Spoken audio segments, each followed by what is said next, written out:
think they're about to start doing yard work across the street, so hopefully I won't get drowned out by the lawnmower or the leaf blower or something like that. Those things should be outlawed, seriously. They're such a nuisance.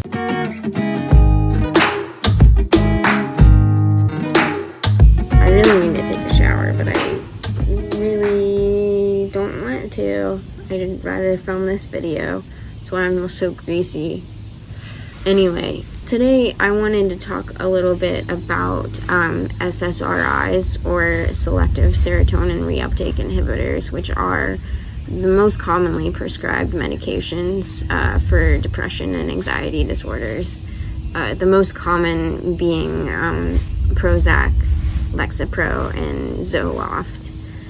And they are so common, but I don't think it is widely talked about how they actually work. Like, how the heck do these things work, and how are they supposed to make you feel better? And what is their effectiveness based on? Depression can be such a subjective thing to treat. It manifests differently in person to person, and even the same diagnosis can vary greatly depending on the individual, which is why it's so important to find out what medication works best for you, but also to find out what other possible factors there are that are contributing to your mental state.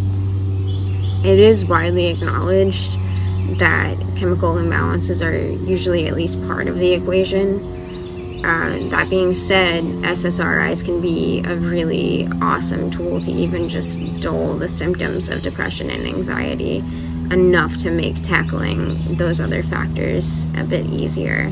So SSRIs don't actually make you produce more serotonin. They really just help allocate it and make it more available to your brain.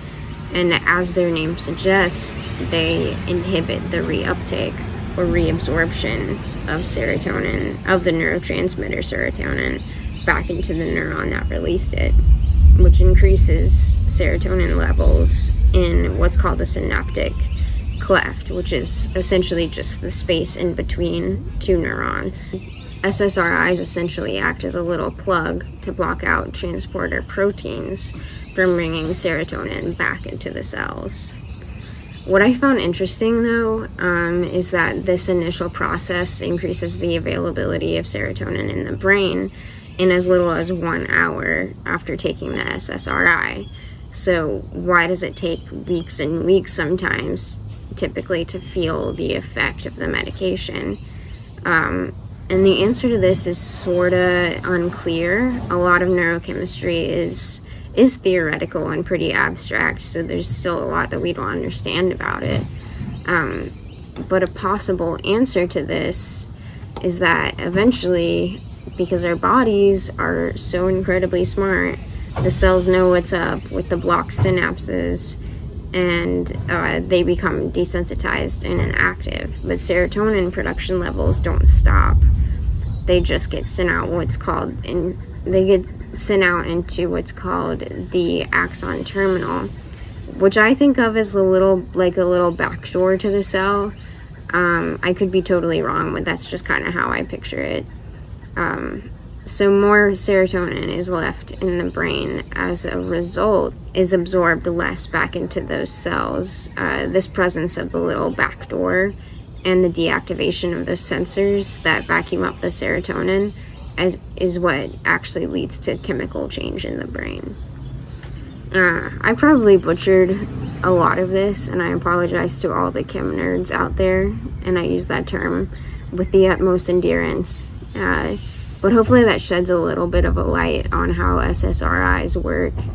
I find it to be really empowering to understand the medications that I'm taking. I was on Zoloft for a long time, and I recently got switched over to Prestique, and that's been working well for me. But understanding how those medications work in my body and in my brain is really helpful, and honestly kind of makes me feel more like I got my shit at least somewhat together.